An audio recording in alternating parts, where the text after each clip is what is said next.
Hi, welcome to Mountain Crypto. I'm your host, Shane Ripley. And today we're going to talk about mining. We're going to talk about real mining.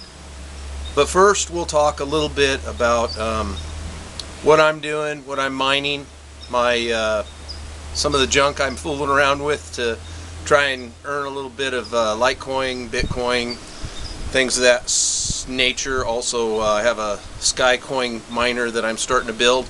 But I'm actually not going to spend a lot of time on that today. I'm going to spend a lot of time on actual mining. I mentioned in one of my earlier videos that I'm an old prospector of sorts, and so I thought I'd just share a little bit of personal side of me, hobby, family history that is probably a little bit of minor in all of you out there that's interested in crypto and being able to get something for yourself and your family. So this is going to be a little low tech. I'm just going to drag the camera around with me, so bear with me, and I hope you find it interesting. I'm not really going to talk much about Bitcoin today, so I don't know. I'll give a disclaimer anyway. If you decide to go prospecting or mine Bitcoin or anything else, just be careful, do your research, always bring water, always let people know where you're at, bring some first aid kit and things of that sort. With mining, just make sure you're following all the recommendations from the equipment manufacturers and doing your research. So I think that's a good disclaimer. With that, let's get started on mining. First thing I'll do is I'll bring you into my terrible looking garage. Like I said, this is going to be a little bit low tech today, so bear with me. But I'm just sharing with you. This is my little garage hole. I have an office hole as well. I got some old computers here. I've got a Litecoin miner here. It's right now making about $12 every other day, and we pay about 15 cents a kilowatt right now. So we're making probably 40 to 50% profit on that. And then this is my Skycoin miner. I've been trying to get it to work, and I downloaded the program over and over again. I've been having a hard time with that. I just turned it on just so the lights would be pretty for you. This is another card that I picked up. It's a GPU. It's a Radeon 460. It's 4 gig. They're pretty good on energy. I don't have it hooked up right now. I had a computer bite the dust, and so that's kind of what I'm doing. Also, when I first started playing around, I played around with this little ant router. It doesn't make much money, pennies a day. If you just want to play around, they're 59 bucks on the Bitmain site, but I wouldn't recommend it if you're going to do some serious mining. Do your research. I think the GPUs are probably your best bet because everybody's trying to become, this is an ASIC miner here, everybody's trying to make their coins where they're ASIC mining resistant. So you can even mine with an old computer. I did that for a while, but not very cost efficient. You got to go with one of these other routes here to really earn any profit. So with that, that's my crypto mining. Not making a ton of money, but it's fun. If you hold it over time, it could certainly be worth something. Let me see here. I set the camera back up. Actually, if you're going to do real prospecting, there's probably more money in real prospecting, right? You're going to need a truck. I got an old 69 Chevy. It's 4-wheel drive. It'll get you where you want to go. I'm probably not even in the camera right now. You're going to need a pick. You're going to need a pry bar. And you're going to need a number 3 shovel. Okay? You're going to need to throw those in your truck. You're going to need some pry bars. I got some other equipment over here. And one thing you can never forget when you're prospecting is coffee. Okay? You're going to need a lot of coffee. And then when it gets later, you might need, this is a family-friendly show, but you might want a drink of something tasty, right? Adult beverage. You know what? I don't wear a miner's cap every day, so I'm going to put on something a little more friendly. And we'll just head on over here, get the camera set up, and hopefully be able to do this where you can see it. I'm going to set it up right here, just bear with me, where I can kind of see what I'm doing here. Alright, so some of the other things you're going to need as a prospector is you're going to need a sledgehammer. Okay, you're going to need this sledgehammer, you're going to need a chisel, and you're going to need a geologist's hammer. You can tell this one's been used a little bit. It's not the first one I wore out. You're going to need maps. When you get your maps, you're going to need to learn how to use a compass. There's a compass, basic compass. I got this one from my grandpa. It's probably 40 or 50 years old. Another thing that might come in handy if you actually find something worth having, you might want to stake a claim. If you do that, you're going to need a map. You're going to need a quadrangle map. You're going to need this little device right here, which is called a rangefinder. And the way it works is you get something of a certain height. If you know either the height or the length, you can figure out the distance, right? So you got to find some landmarks, and then from those landmarks you can use, if you have a tape measure, you can use a tree, say a 20-foot tree, 24-foot tree. If you have just a person like me with my hat off, I know I'm about 6 foot. So you just dial this into 6 foot. You align it where it looks like one is standing on top of the other. It's like double vision. There'll be 2 trees or 2 of me, and you just stand them up where one's standing on top of the other one's head. And then you look at the gauge here, and it'll tell you how many feet. Rangefinder, good tool to have if you're just even if you want to find out, play around on your property or whatnot. And this is an old one too that came from my grandfather. I have one from my great-grandfather that goes back to the early 1800s.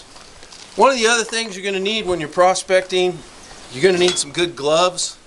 These are Golden Grabbers here. I like them. They work good in water. You might need a brush. When you're hammering on those rocks, you're going to need some goggles. You might want some containers here. If you're working in a river, this little snuffer bottle here, you can suck up out of the cracks if you're looking for gold. And then you're going to need some sort of a miner's light. Nowadays we just use these little head straps here. You can just click them on and boom.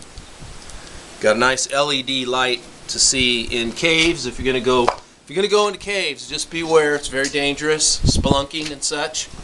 If you're going to do gold mining, you might want an old traditional gold pan. These are good because sometimes gold has mercury on it, and you can throw this on the fire and burn the mercury off. Again, disclaimer, that's very dangerous. Make sure you do your research on if you're going to do that. Make sure you have somebody experienced show you how to do it properly, do it outside and such.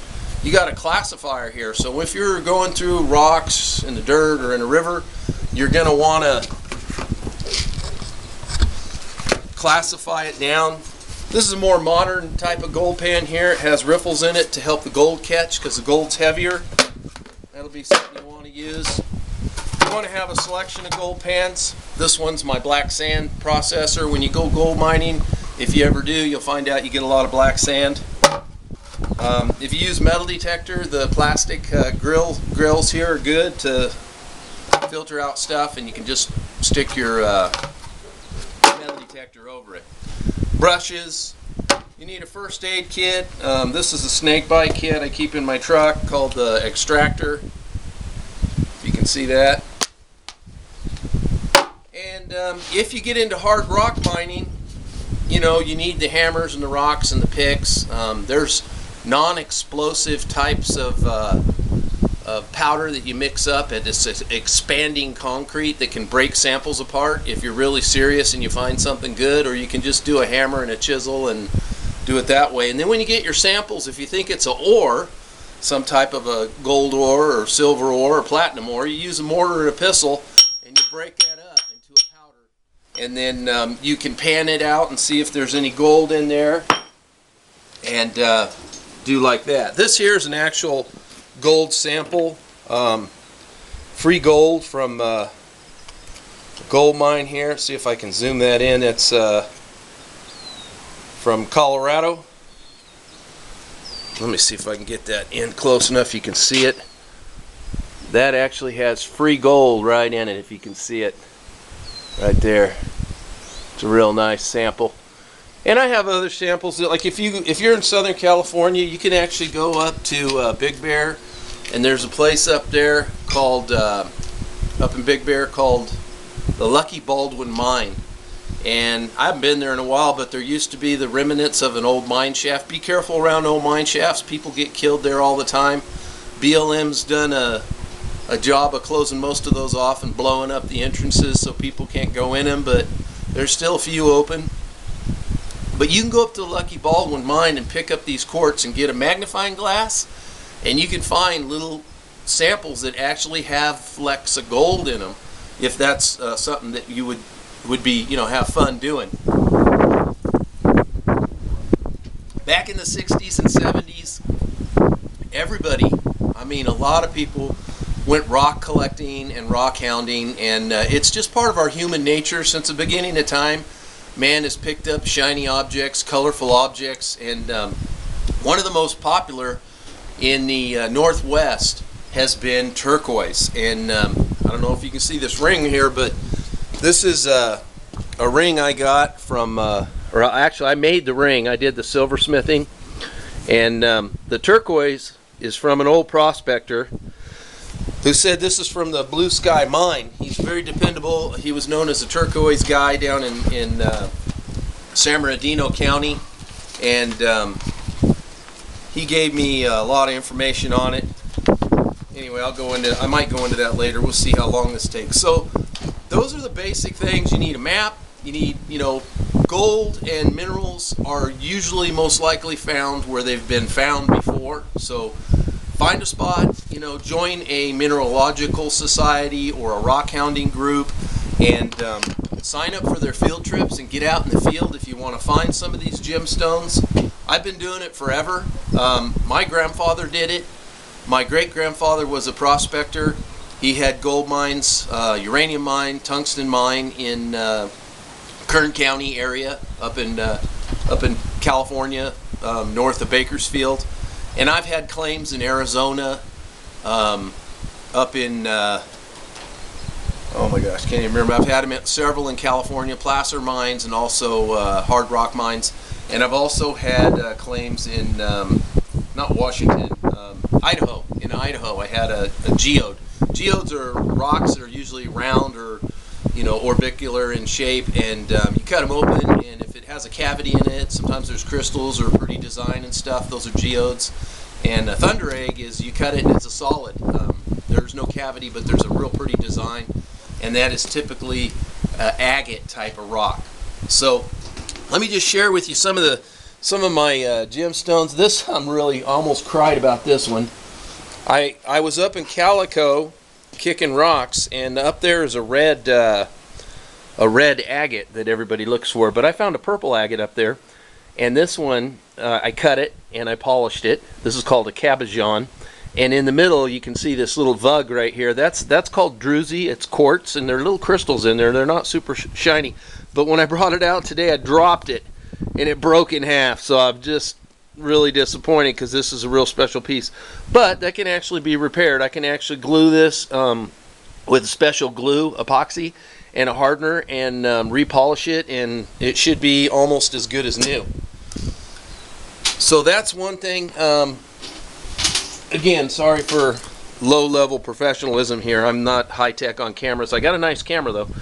This is a rock that I found here in San Diego County, and it's called the Sherry Ruby Mine, and actually it's closed off, but I looked downstream in some of the creek beds and stuff, and I found quite a few pieces, and I just cracked this one in half when I was in the field, and it looks so nice. I ground off the back and I glued it to this belt buckle here. I thought it would make a nice lady's belt buckle. And here's another piece of the same, it's called rhodonite. It's a magnesium ore, and very pretty, very hard. This one I just kind of did a Southwest style. I took some sterling silver and I twisted it, and there's actually no soldering in this. This is just all done by hand, and it holds together really good. You put that on a chain or a rope. In fact, this one around my neck right here, if you can see that, that's called a piece of fortification, because it has 3 sides. In order to make a fortification or a structure, it has to have at least 3 sides. And it's real pretty. I hiked about 12 miles in a 100+ degree desert in order to find that. And this is the old bola tie, just some agate with a little bit of the blue is actually a little tiny dab of turquoise in there. This one is from an old silver mine, and actually has little veins. The gray that you see is actually little veins of silver, and the blue is a copper ore. So here's a couple more agate ones. And I make a lot of these myself. The art of making these things is called lapidary. Here's another one. This is from Calico. That's a petrified palm root. You can see the shape of the roots there. That's sterling silver that I did. I got my own stamp. I stamped it in the back and soldered all this together in several stages. So sometimes I do little craft shows. I haven't done many lately, and I'll sell some of these, or I give them as presents. Now, one of the things I wanted to talk about, I really love copper ores. This is what I call boulder turquoise. And this one I put a hardener on it because the rock, this is the actual matrix that the stone comes in. This one's from Kingman, Arizona area, Icata Peak. There's none of it left anymore. It's all gone. But if you look in the creek bed, sometimes you can find some. This is from Tonopah. It's a boulder turquoise. You can see a little bit of turquoise there. I've just wrapped it with silver there. These are very popular. A lot of people like this rugged look, and done really well. This is another piece of the Blue Sky mine that I just drilled a hole and put a piece of sterling silver through. So when you find the rock, you find the rough rock, and then you cut it. This is a piece of onyx out of Arizona. A friend of mine, in fact, this friend, he's a really good guy. His name's Paul. He'll take you, if you're interested in this and you want to find really good stuff, turquoise, chrysocolla, anything like that. He knows all the spots in Arizona around the Kingman area, the Oatman Kingman area.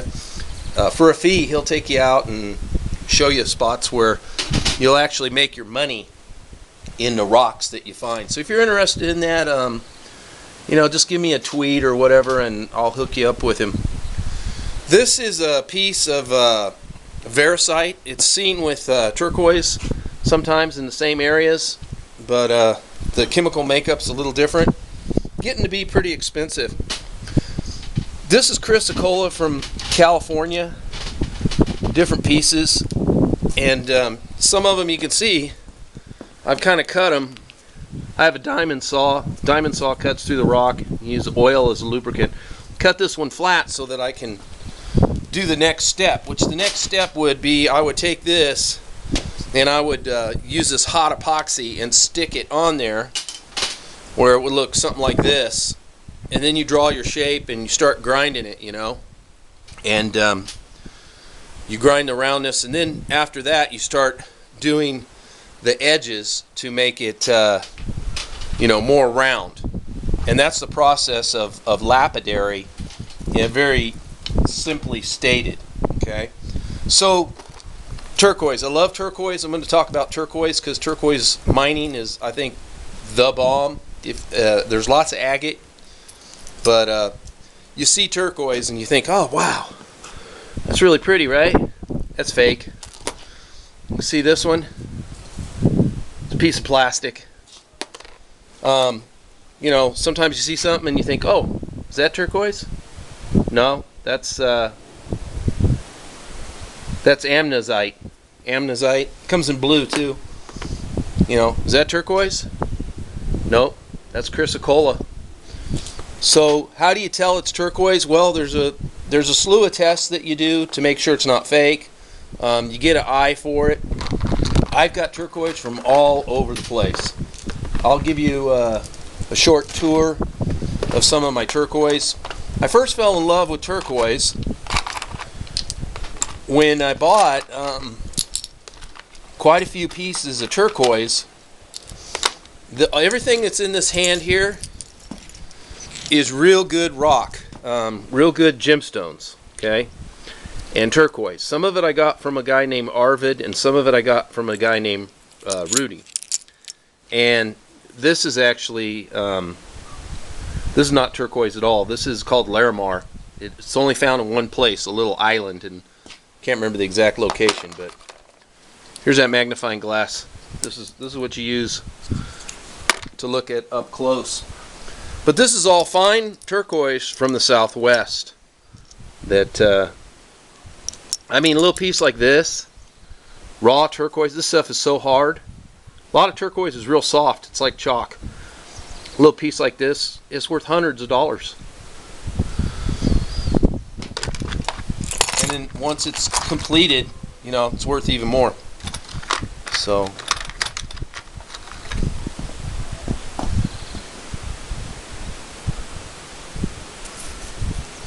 piece. All right, so here's a little sampling. Oh, here's another thing. Around old copper mines and stuff, and around old gold mines, a lot of times you'll find copper minerals, and they're valuable. You know, they're worth having. This is azurite, beautiful blue azurite. This is found in California. An old mine that's closed now, but you can hike up there sometimes and find a piece of float laying around. Even to this day, it's up around Copper World. So you can see, oh, I got this one closed.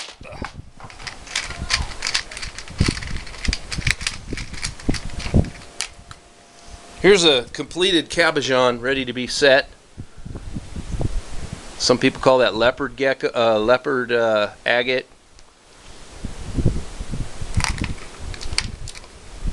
Here's a piece of volcanic glass called snowflake obsidian. I could show you my agate collection forever. Here's a few little pieces of turquoise. These make a nice little necklace or a ring. You could just leave them like they are, or you can polish them up, make them into a cabochon. I like the rough look myself. Let me show you. Here's another ring I made. This is Kingman. This turquoise is from the Kingman mine, and I did the sterling silver work and everything. I make gifts for my family and stuff when I have time. So let me show you some of my pride and joy, okay? Here's this stuff I mined out myself. This is a lot of this turquoise I mine out myself now. I call it boulder turquoise. You can see that seam right there. This is from Ikita Peak. There's a buddy of mine has access to the tailings. You can't get on that mine. It's all mined out. It's a big hole in the ground anymore. This is turquoise, kind of chalky, but this will actually polish up and look real nice. So there's the boulder turquoise.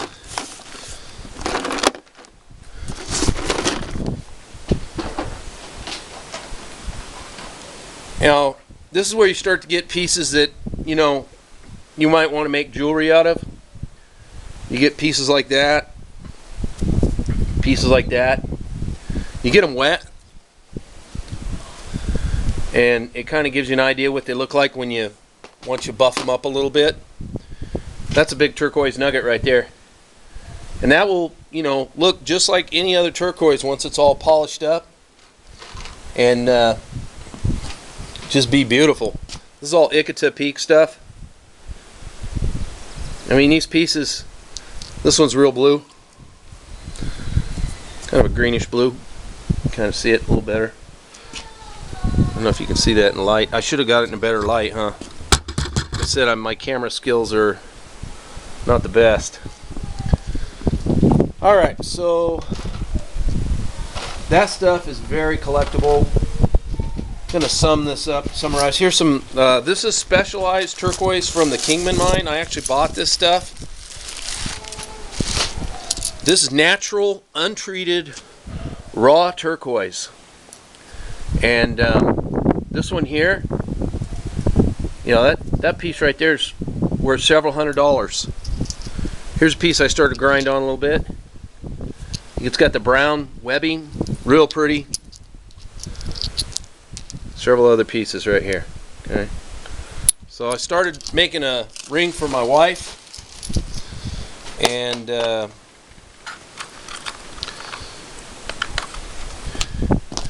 it's this stone right here. It's raw. Neat thing about turquoise is after a while it starts to take the oil from your body, and it develops its own special characteristics to you. So it's a very personalized stone. You don't want to use a lot of oils or perfumes or anything, ladies, if you have a piece of raw natural turquoise that hasn't been treated. So you can see the silver. I'm starting to do a little bit of work on it, and the stone will go right in here. And once I finish soldering that, I trim these edges off around here, and then I can put a band around there, and you can see it needs some adjusting. That's probably why I stopped. There we go. See, it'll fit down there. So that's a project in the works. So anyway, let's see here. Okay, that's kind of a round robin. Oh, here's some more Kingman turquoise. When you look at these pieces, some of them you look at them up close and they have what's called a bird's eye pattern. I don't know if you can, yeah, you can see that. Some of them have a bird's eye pattern. You got to have a, you know, you got to look at them with the natural eye. Those are very desirable, and I have some of those that I found over the years. So that's kind of my tour of actual mining. If you're interested in mining crypto, let me know. I'll do more on it. I can show you know, some of the daily totals on my my Antminer and on the Litecoin miner, the cards, and if I get the SkyMiner going, I can do a report on that if you're interested in it. If you're interested in the other mining, just reach out to me somehow on some of my social media. I got a Facebook and Twitter. I'll leave a link down in the description below. So with that, that's it. This is Mountain Crypto. I'm your host, Shane Ripley. Have a great day.